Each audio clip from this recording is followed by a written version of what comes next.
Okay, so, a different device geometry, idea that one could imagine to really provide a gate that, that has complete control, electrostatic control over the channel region is to imagine a picture like this, a so-called double gate FET. People have, thought about this picture for a long time, right? Wouldn't it be great if, it's sort of like almost like a next step evolution of the SOI version. We've got just a thin, really thin channel region here, so the source and drain are not, exercising a lot of control over the channel region, confine this dimension in that way.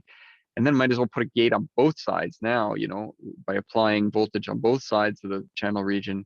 Hopefully we can completely set its inversion level under control of the gate.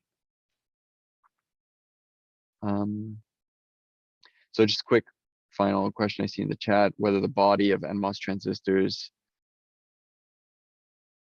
be connected to different voltages in SOI. Yes, it is possible that there's isolation structures provided so that the body of one transistor is not can be insulated from the body of another transistor, generally in SOI technologies.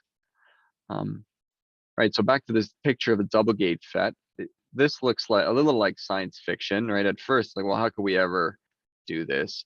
But again, this is where, device engineers have proven really clever. In fact, the way it's done is as pictured here. It's sort of a surround gate approach where the poly finger wraps around the channel. And this gives us a surround gate. Or if you just think of it in cross section, it looks just like a double gate FET. So this is really the FinFET geometry.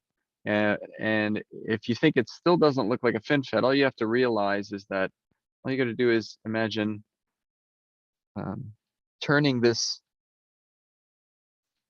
device right on its side. So if we rotate this 90 degrees this way, then you end up with the picture shown over here on the left, right? And now I'm going to go and just imagine it now rotating upwards towards us, right, out of the screen. And then, if you rotate it 90 degrees towards us, you end up with this geometry shown over here. And maybe that starts looking familiar to you as a FinFET geometry. So what you've got now, this is truly an pictured here, NMOS FinFET, and you can connect many of these, in parallel as shown here.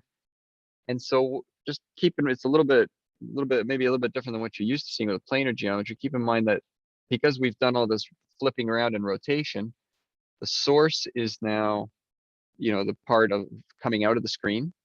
And the drain terminal is the part, at the back of the screen. And so, the gate length is actually this dimension over here, right?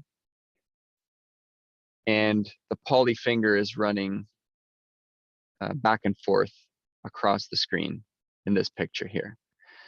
So now, normally you would think of the channel width in this case being this dimension here, right? That's the full width of the channel, right, across, between drain and source. But the thing to keep in mind here is that the channel, a lot of the channel lives in these fins, in these vertical fins of silicon, okay? So for that reason, when we're talking about the width of this transistor, what's less important than this physical dimension here is actually the number of these fins that are sticking up, and as well as their height. Now, the height of all the fins in a given wafer will be the same. That's just a technology parameter that we as designers don't have control over. So therefore, the main parameter that designers have control over in setting a transistor width is simply the number of these fins, right?